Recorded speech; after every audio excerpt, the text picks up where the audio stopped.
Hey friends, this is Ashish Verma. This is the third and last video lecture on the French Revolution of class 9.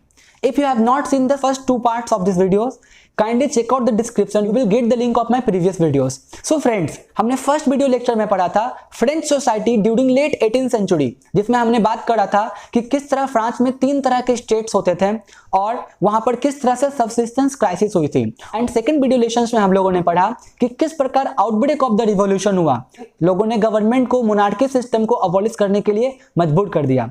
और इस video lecture में हम लोग rest of the topics पढ़ेंगे। तो friends, topic है France अबॉलिशेस monarchy and becomes a republic. Friends, जैसा कि आपने प्रीवियस दो लेक्चर्स में पढ़ लिया है, French society during late 18th century and the outbreak of the revolution, किस तरह से फ्रांस में रिवॉल्यूशन हुई। अगर आपने हमारा वीडियो नहीं देखा तो नीचे डिस्क्रिप्शन में जाइए, वहां आपको प्रीवियस दो वीडियो का लिंक मिल जाएगा। तो इसमें हम बात करेंगे फ्रांस मोनार्की सिस्टम को अबॉलिश कर दिया और वो रिपब्लिक बन गया। यानी कि पहले देखें कि फ्रांस में इलेक्शन होती है और इलेक्शन के बाद मोनार्क के पावर को रिड्यूस कर दिया जाता है, और यहाँ पर है कि मोनार्की को पूरी तरह से अबॉलिश खत्म कर दिया जाता है और फ्रांस एक रिपब्लिक बन जाता है। तो देखते हैं कि कैसे होता है। लुई 16 जो है वो दोबारा से किंग बनने के बाद प्रसिया की किंग, जो कि एक नेबर कंट्री है, और इसके अलावा और भी जो नेबर कंट्रीज होती है उसके किंग से सीक्रेटली चुप चुप कर बात करने लगे। और दूसरे नेबर कंट्रीज के किंग यानी मोनार्क को इस बात का भी टेंशन था कि कहीं ना उसका जो जनता है, उस कंट्री का जो प्रजा है, वो फ्रांस की जनता की तरह गवर्नमेंट के प्रति विद्रोह ना कर दे, जैसा कि फ्रांस में हुआ था। तो इसी बात को लेकर फ्रेंच नेशनल असेंबली ने अप्रैल 1972 में बार अनाउंस कर दिया प्रसिया और ऑस्ट्रिया के अगेंस्ट। फ्रांस की पीपल खुद में आर्मी बना ली और उन्होंने एक पैट्रियोटिक सॉन्ग गाया, मार्सिलेसी, जो कि फ्रांस में ही रॉगेट डी लेस्ले के द्वारा लिखा गया था, और वहां की जनता इस गाने को बहुत अच्छे से गाती थी। यह सबसे पहली बार गाया गया था वॉलंटियर्स के द्वारा मार्सिलेसी से, जब वो मार्च कर रहे थे पेरिस की तरफ तब। और आज ये जो गाना है मार्सिलेसी, वो फ्रांस का नेशनल एंथम है। देखिए, फ्रांस की इकोनॉमी धीरे धीरे गिरती जा रही थी। इस प्रॉब्लम को निपटने के लिए बहुत सारे पॉलिटिकल पार्टी राइज हुए हैं, जिसमें से एक सक्सेसफुल पार्टी था जैकोबिन क्लब, जिसके लीडर थे मैक्सिमिलियन रोबेस्पियर। जैकोबिन क्लब के जो मेंबर थे वह एक खास तरह के ड्रेस पहनते थे। उनकी ट्राउजर्स स्ट्रिप होती थी, जिसको सैन क्लॉटिस भी कहते हैं, और जो मीन होते हैं वो एक अलग से रेड कैप पहनते थे, जो कि लिबर्टी को सिंबलाइज करती थी।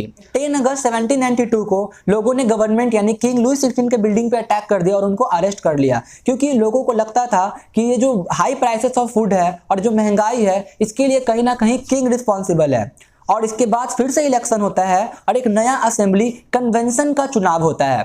कन्वेंशन, अब की बार जो पीपल है वो 21 ईयर्स से ज़्यादा जो है, जो 21 ईयर्स या उससे एबव होते हैं, वो वोट दे सकते थे। 21 सितंबर 1792 को मोनार्की सिस्टम पूरी तरह से अबॉलिश हो गई फ्रांस में, और अब वह रिपब्लिक बन गया। 21 जनवरी 1793 को लुई 16 को फांसी की सजा दी गई पब्लिकली, और कुछ दिन के बाद उनकी वाइफ को भी फांसी की सजा मिली। और अब मैक्सिमिलियन रोबेस्पियर, जो कि गवर्नमेंट का हेड बन गया, वह टोटल 1 साल के लिए फ्रांस में रूल करा था, 1793 से लेकर 1794 तक। और इस टाइम को हम लोग द रेन ऑफ टेरर यानी कि आतंक का माहौल कहते हैं। जो मैक्सिमिलियन रोबेस्पियर है, उस सभी अपने जितने भी दुश्मन होते हैं या जिसको वो डिसलाइक करता है, उसको वो गुलेटिन का पनिशमेंट दे देता है। अब जिन लोग को पता ही नहीं है कि गुलेटिन क्या होता है, तो मैं बता दूं कि डॉक्टर गुलेटिन ने एक डिवाइस बनाया था जिसका नाम उन्होंने गुलेटिन रखा था। यह एक ऐसा डिवाइस है जो कि एक वुडन लकड़ी का प्लाई होता है, जिसके बीच में एक राउंड सर्किल होती है, जिसमें किसी का भी शर्ट को घुसाकर उसके हेड को बिहेड किया जा सकता है।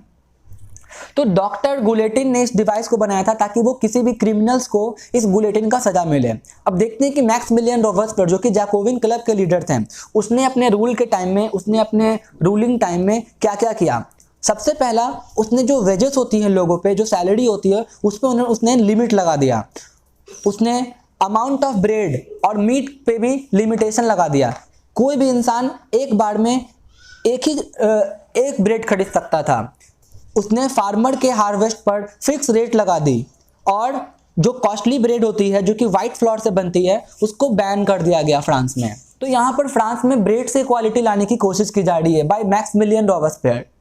फ्रांस में जो लोग ऊंचे पद के थे, सर या मैम, उनको सिटीजन्स कहा जाने लगा। चर्च को बंद कर दी गए, उसके जगह पे ऑफिसेस खोल दिए गए।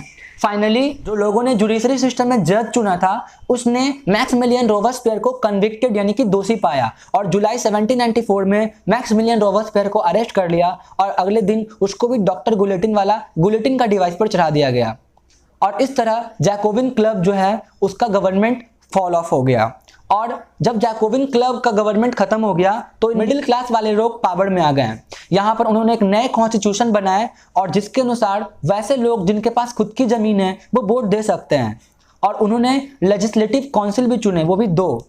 और ये जो लेजिस्लेटिव काउंसिल है वो डायरेक्टरी चुनेंगे जिसमें 5 मेंबर होंगे। लेकिन ये बहुत ज़्यादा दिन तक नहीं चला, ये अनस्टेबल रहा क्योंकि एक military dictator Napoleon Bonaparte power में आ गया था। और बाकी की कहानी हम लोग क्लास 10th में पढ़ेंगे नेपोलियन बोनापार्ट की। नेक्स्ट पॉइंट है हमारा, did womens have a revolution?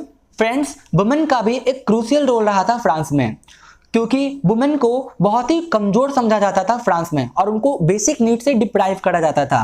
इसीलिए वुमेन ने भी खुद की पॉलिटिकल क्लब स्टार्ट करी।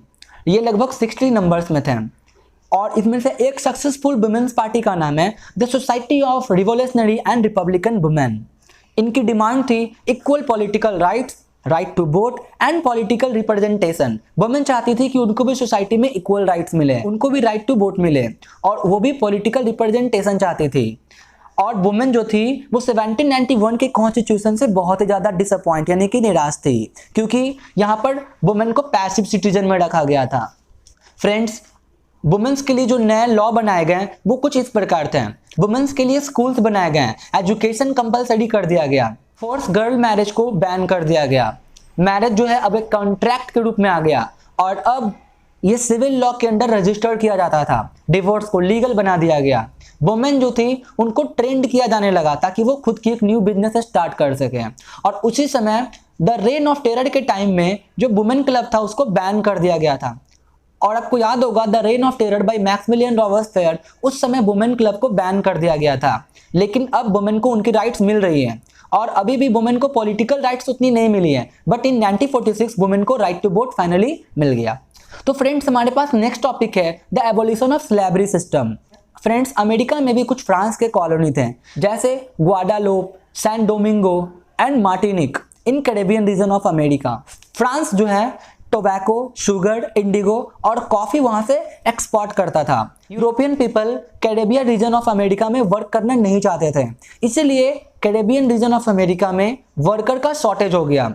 तो उसके बाद एक नया ट्रायंगुलर स्लेव सिस्टम इंट्रोड्यूस करा गया अफ्रीका, अमेरिका और यूरोप के बीच में।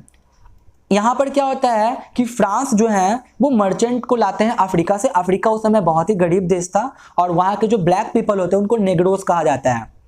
तो यूरोपियन कंट्री फ्रांस के लोग अफ्रीका जाते हैं और वहाँ से वो स्लेव को खरीदते हैं और उसको अमेरिका में जाकर बेच देते हैं। यहाँ पर स्लेव को यानी कि गुलाम को गलत इन्फॉर्मेशन दी जाती थी कि उनको काम दिया जाएगा, लेकिन उनको हमेशा के लिए बेच दिया जाता था अमेरिका में। और ये बोट से ले जाने में उनको कम से कम 3 महीने का टाइम लग जाता था। 18th सेंचुरी में स्लेव ट्रेड सिस्टम को बहुत ही ज़्यादा क्रिटिसाइज किया गया फ्रांस के अंदर। जिस समय जैकोबिन क्लब गवर्नमेंट थी, लेकिन जैकोबिन क्लब गवर्नमेंट ने कभी भी इसको बैन नहीं किया क्योंकि बिजनेसमैन की जो अर्निंग थी वो स्लेव ट्रेड पर डिपेंड करती थी। 1794 में कन्वेंशन असेंबली ने स्लेवरी सिस्टम को अबॉलिश कर दिया, लेकिन 10 साल के बाद नेपोलियन बोनापार्टे ने इसको फिर से री इंट्रोड्यूस कर दिया। फाइनली इसको 1846 में कंप्लीटली बैन कर दिया गया। तो फ्रेंड्स, हमारा आज का लास्ट टॉपिक है रिवॉल्यूशन एंड एवरीडे लाइफ। बहुत सारे लॉ बनाए गए लोगों की लाइफ में और 1789 के बाद बहुत सारे लॉ बनाए गए जिसने लोगों की लाइफ को पूरी तरह से बदल दिया। उसमें से एक था सेंसरशिप पर एबॉलिशन लगाना। अब जिन लोगों को पता नहीं कि सेंसरशिप क्या होता है तो मैं बता दूं कि सेंसरशिप एक ऐसा एक्ट ऑफ सप्रेशन है जहां पर लोगों को बोलने की और अपनी फीलिंग्स को एक्सप्रेस करने की आज़ादी नहीं होती है। यहाँ पर गवर्नमेंट ने इसको बुरी तरह से अबॉलिश कर दिया। अब फ्रांस के लोग पब्लिक कम्युनिकेट कर सकते हैं, अपनी इंफॉर्मेशन को दूसरे लोगों तक पहुंचा सकते हैं through books, newspaper, songs, play. ये सारे चीज इंट्रोड्यूस किए गए आफ्टर अनसेंसर्ड 1789। 1789 के पहले के टाइम को ओल्ड रिजाइम कहते हैं। फिलहाल अब देखिए, नेपोलियन बोनापार्ट 1804 यानी कि नेपोलियन बोनापार्ट ने 1804 में कुछ नेपोलियनिक कोड्स या सिविल कोड्स लागू किए जिसके अनुसार uniform system of measurement and weight लाया गया, इक्वालिटी बिफोर द लॉ यानी कि लॉ के सामने सभी लोगों को इक्वल कर दिया गया।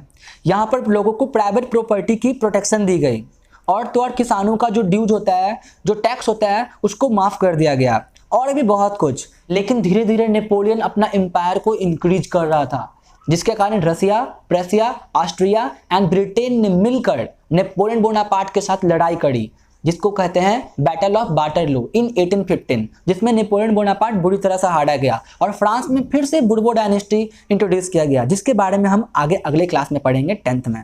तो फ्रेंड्स, इस तरह के और वीडियोस लेक्चर देखने के लिए हमारे चैनल को सब्सक्राइब करें, लाइक करें और अपने फ्रेंड्स के साथ शेयर करें। मैं इसी तरह के एजुकेशनल कंटेंट्स लाता रहता हूं। So friend, thank you very much, have a good day.